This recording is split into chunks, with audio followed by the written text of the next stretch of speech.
the pit lane.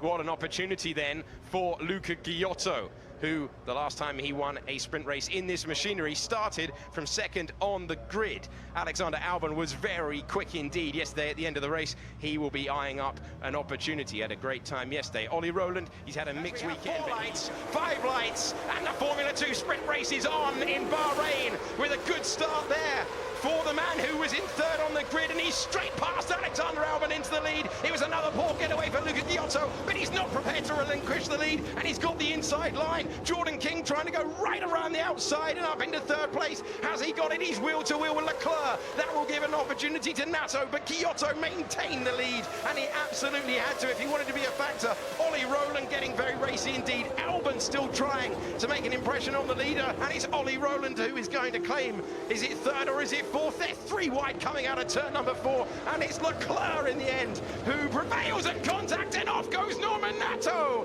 into the gravel and out of the race. A brilliant day for him yesterday, but he's got no further than turn number 5. That is what happens. One more time from there. You see he got away rather slowly. His teammate ahead, Jordan King, immediately on the charge from 5th to 3rd at this point, and then it all got very tight indeed. Ghiotto refusing to let Albon make advantage of that. Leclerc toughing it out nicely. You see King there in the white and orange car had to get out of it to avoid contact with Leclerc, and this is where it all went wrong for Norman Nato. You see Ollie Rowland diving to the inside. This is where they were 3 wide. King cleverly deciding to get out of it.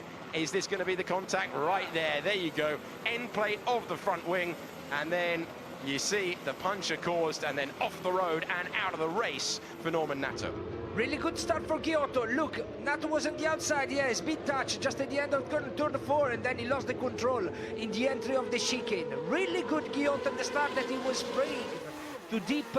Really, look, Ghiotto didn't start so well. Albon on the outside, seems that he was overtaking him, but look, Albon closed the door, but Ghiotto believed in it. He braked so deep, and then he opened the line in exit, just to maintain and conserve the position. Also Leclerc did a good start, that he managed very well at the first corner, and he was able to exit 3rd. So really well done from Leclerc. Look, all the inside, and then he brakes and he closed the line on the exit. And we're racing once again down the kilometre-long straight with Luca Ghiotto looking in his mirrors because he knows the attack is about to come from Alexander Albon, who forces him to the inside but locks up. Is he going to be able to make the corner? Is he going to open the door for Leclerc behind? The 2 former teammates going wheel to wheel, and that was so hairy there. Here comes Leclerc once again, being forced off the road. We're on board with him. That was very, very marginal indeed as they head to turn number 4. Leclerc, who started 6th on the grid, momentarily up to 2nd, but is he going to manage to hold on to the position? He's gone all the way around the outside, and that is some move. Davide's applauding. You might be as well. That was fantastic for Charles Leclerc. Was unhappy with his start yesterday. He's got a flyer today, and he's up to 2nd in the race, making full use of that. And he's taking a little bit of time to recompose himself. Ollie Rowland, opportunistic, up into 3rd position. He had a searing overtake yesterday on Nick de Vries. He's just pulled another blinder out on Alexander Albon to get himself up to 3rd, but he will be vulnerable as they go down the main straight once again. What a move from Rowland, that he surprised Albon just at the entry of the second last corner. It's not easy place to overtake. Over the line once more. Rowland and Nato under investigation. We're still P6. Keep pushing them to make mistakes and destroy the tires. It will be better for us later. So fascinating to see Markelov going past King. So Ollie Rowland has set the fast. These soft tyres, at least they did at the start of the weekend. We're about to find out whether it works in reality. Artem Markelov tucked underneath Albon, who's not able to recover the pace that we saw, and Markelov sailing by on the soft rubber. How far can Markelov go on the racetrack with this pit stop strategy, or can he make Artem Markelov now has Ollie Rowland in his sights on the softer rubber, and so Markelov is on maximum attack. He's surely not going to be managing the tyres at this point, and he's getting much, much closer to Rowland.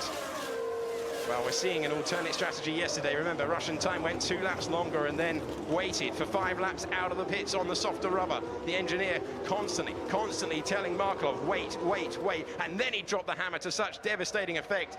And once again, he's doing something totally different to the rest of the field as they head on to lap number 7. Jordan King looking very racy right now on Alexander Albon. But with the use of DRS, he might be able to keep him behind. No, it's King into the braking zone, last of the late breakers, and he gets the move completed. Albon having to tuck in, and Albon, who momentarily had the lead on the first lap, now dropping down the order. That's down to 6th for Albon, 5th for Jordan King. And what's that Markelov down the inside of Ollie Rowland? He's got him down the inside of turn number 4, and he is past the Russian time driver on the charge once again around this circuit. He's putting together a remarkable weekend, but he's got to put together a sensational weekend if he's going to emulate you, Davide, by taking the double. Antonio Fuoco, he's getting past his rival from GP3 last year. Ghiotto seemingly struggling. We did see this yesterday with Luca. Luca really struggling at this moment to get off the corners.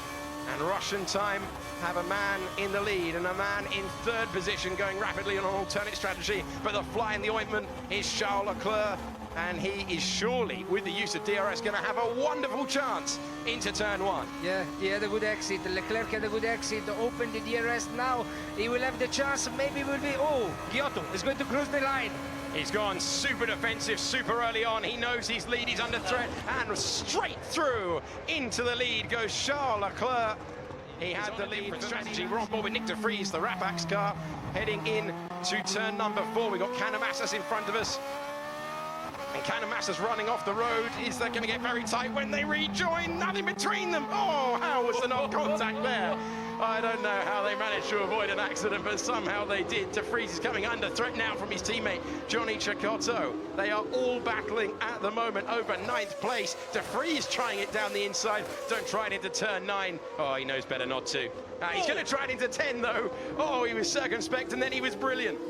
We've got 15 laps to go, so use your DRS and slip behind them, mate. Use your DRS. Position in this sprint race. Leclerc is pulling away. Markelov is going to the pit. So Russian time are ready. They are the first crew in this pit lane. Not far to go. You've got to love Artem Markelov and Russian time for trying this, but they need something truly exceptional on these tyres. They're about to lose 30 seconds. They've got an Arda behind that. Sean Galeo coming in as well. That cost him even more time. Fuoco now in the other Prema, looking very, very good in comparison to yesterday. So he's clearly sat down and analysed the data. He's got a great chance as they head up to turn number 4. Yeah, it's close, Fuoco, it's close. It seems that his performance is much better than yesterday. On the outside, he breaks deep. Is he going to be able to pull off another outstanding move with better traction? Force wide by King. He's going to have the inside line. King's not going to give up, though. Now he's had to. Jordan King using all of his experience there in this equipment to back out, and that is really racist. Who described it like going home to the MP Motorsport team. He's enjoying it there. There's always a difference in culture between the predominantly French mechanics that he has, and Ollie Rowland getting very close to Luca Ghiotto, throwing one to the inside, and Ollie Rowland makes the move up into 2nd position in this race. And you know what? I don't think Ghiotto is going to fight it very hard. He knows that his main battle is not with the car in front, but with his tyres to the end of the race. He's looking, but I don't think you're ever going to see him try a late lunge there. Ollie Rowland, he's miles out in front, 7.8 seconds, running a second a lap faster, and Fuoco doesn't need to wait until the main straight. He's thrown one down the inside of turn 8, and it wasn't the right move in the end. Great opportunistic attempt, but it didn't come off. And every single time you go offline, get off the racing line, dirty the tyres, it's not what you need in terms of degradation. But Fuoco is desperate to get past, and now he's got the use of DRS. It was a good move from Fuoco, but it was too far away. He had to brake so deep to try to surprehend Ghiotto, and they missubmitted the brake. Ghiotto crossed the line in the exit, and they got back the position. Pace very good, Antonio. Pace very good. Stay out. Looking out of the window, sorry for interrupting the team radio there, looking out of the window, Prema are out in the pit lane, ready to receive. Well, who's it going to be? Is it going to be the race leader? Here they are. So, oh, come on. Leclerc has been setting absolutely rapid lap times, lap after lap, giving it everything he's got. And this is why, in the pits, he's going to try plan B, and that is to have a pit stop in a sprint race and try and side his way back through the field. Off come the mediums, on go the softs. They need a quick pit stop. They've got a quick pit stop. Great work by the Italian outfit, who don't like the look of the smoke much. And Latifi has finally been able to make the move on Alexander Albon after having about 5 laps. Now, where does Leclerc come out? Come on, is it possible, the strategy from my point of view? I hope to be wrong for the Prema team, but it looks impossible. 8 laps to the end. How is possible to gain so much time to the leader? At the moment, Roland is leading. When he's having to push, he's put in fastest lap after fastest lap, and now Antonio Fuoco with the use of DRS. This time Ghiotto doesn't have it. It is opening and closing. Does he have the inside line? Does he have the position? This is for second. Antonio Fuoco has made the move, parks it on the apex, slows down his rival, and takes a position on the podium higher than he had before. That's what he's used to in GP3, and now he's got it in Formula 2. Ghiotto is not going to try and fight back, but he's gone pretty defensive there, Fuoco. That's going to give an opportunity not only to Ghiotto behind, but King as well. Nothing between these 3 drivers as they go through the Titan for the lead. This is the man on the charge.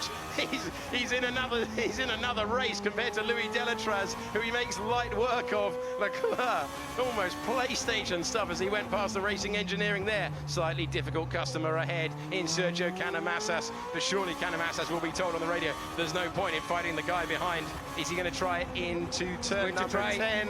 No, he thinks better of it, and probably wisely as well. This time he'll get DRS on the car in front, and I don't think that is the difference. Look at the difference in the traction zone. He's pulled alongside, he's got the inside line. When it comes to braking, it's going to be Charles Leclerc's corner, and it's 2 cars in 3 corners for the Monegasque driver, who now finds himself in 10th with a really audacious strategy. Are they going to be able to make it work? Leclerc definitely has the pace at this stage. He is 17 seconds away from the race leader, Ollie Rowland, as he goes past Stefano Coletti.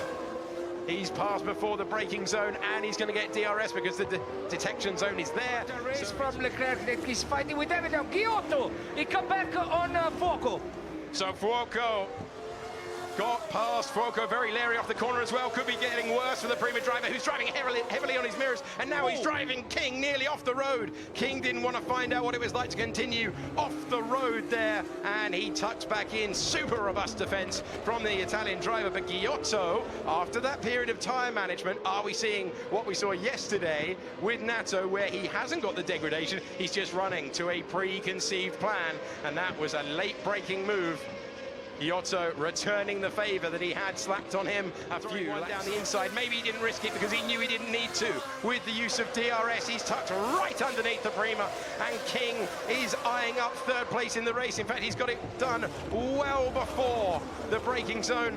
5 to go in this race, and it is really something. Latifi making amends. Here comes Leclerc, the rocket, through into turn number 1. So Markelov's strategy, he's down in 15th. They just went the wrong way. They went from soft to medium. It's perfect race for the moment for Roland and Ghiotto. They are running 148 and they stabilize. Oh! Leclerc trying another move on his former teammate. This is amazing to watch. Inching ever closer, now up to 7th.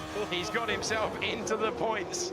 We saw something special. If he's not heading to the cliff, he's certainly peering over it. Latifi lining him up. Will he get him before the braking zone? I think he will, you know. He's easily passed. And that is going from bad to worse now. Fuoco will just be hoping to keep it in the points. Very similar to what we saw with De Vries yesterday. He's just dropping like a stone. Will he be able to come back? It's going to be very hard indeed without DRS. Remember, the detection point is further away, and look in the background, the 2 teammates are lining up line astern on the racetrack. Charles Leclerc setting the timing screens on fire. He's got past De Vries, he's up to 6th place, and he makes the overtake. Look on this teammate of Fuoco. Come on the inside easily. He didn't lose any chance doing the overtakes. What a race from Great move. He was never going to be given a difficult time by his teammate on fading tyres, but now Charles Leclerc in 5th. How high can he go? Can he wrestle back the race lead? Ollie Rowland will be being fed this information all the time by his engineer on the radio. Jose will be telling it in his ear. Used to be Alex Lynn's engineer, and he'll be keeping him updated on board with the man that is on the charge. Saw it from Markelov yesterday. You can see how much earlier he can get on the power than Latifi. That is the difference. Even overtaking all the cars last time around, he was 4 seconds faster, but this is where he's losing out. This is where Ollie Rowland might be able to hang on. We are running out of time in this race, but which way is it going to go? You see the comparison between the race leader and the man we're on board with on your picture. It is going to be very simple for him with the traction and the DRS to clear Latifi. Latifi will not need to worry about it. Wow, Leclerc has given it everything. He'll be absolutely loving it. Drivers love to go on the attack. He's alongside. Just needs to make sure not to lock up. Remember, his softs will be degrading at this point as well. Oh, very close into the braking zone to contact. That is the difficulty for having to clear loads of tyres. In the background, Nick de Vries has made Froco's day even worse. He's managed to get past. And let's see now, Jordan King. Nothing he can do, surely, as they head in. Nothing King will want to do. He is looking after the tyres. He's focused now on keeping behind Nicholas Latifi and trying to take another very strong. See the red flash in the background. Charles Leclerc, here he comes. He's surely got enough time, but it's easier said than that. If he can get within range, it's not going to be a battle. We've seen that, but I can't underline how impressive it's been to make all of those moves work when he came out in the middle of the racetrack. Here comes Ghiotto. If they fight, they lose. Rowland's trying to force him, but he can't help it. He went defensive. Ghiotto going the long way round and getting the lead of the race when it matters. Ghiotto will be slow, but all of the time they fight each other. Leclerc will be rubbing his hands. No, if they fight, they lose. Come on, Ghiotto, you need to pull away. The guys can't help but fight for it at this stage, but he's getting closer, guys. He's coming. He's coming. There he is. They're still racing side by side. Rowland doesn't want to give it up. This is for race victory. With this, Ghiotto has to push at the maximum. He still has a great chance of victory now. Here we go, on we are approaching the 23rd and final lap of a race that has been absorbing. Markelov tried something different. It didn't go the right way, but Leclerc is managing to make a pretty unlikely strategy work. He's currently 3rd. He's got the DRS. He's moving past, and there's nothing Ollie Rowland can do. Will he fight back in the braking zone? We've seen he can be so late on the brakes, the man from Yorkshire, but he can't. Charles Leclerc up to 2nd. There is one car between him and the most sensational victory. It's Luca Ghiotto, and he's right there. It's too far. They are into the final part. It's too of far. The lap. It's really, really close. He's not going to get it done. But remember, there is one more. DRS zone. Oh, he might have opened the door. Luca Ghiotto's opened the door. And Charles Leclerc takes the lead. He's passed absolutely everyone to get himself back to the front. Wow. And we are about to see a man taking a pit stop on his way to race victory in the very first Formula 2. Was the first guy with the other strategy, with the normal one, and he did a good race. Charles Leclerc is the winner after 23 pretty unbelievable laps of Bahrain and this opening Formula 2 weekend. Then Ghiotto and Rowland, whose battle for the lead at the end really cost them any chance of victory. Then we had Latifi, King, de Vries recovering well yesterday after a bit of a nightmare with the tyres. And then we had Albon, Markelov was the final point scorer. Then Cecotto, Fuoco, Canamassas, Delatraz, Malia, Matsushita. Well, what could he have done if he'd started from his proper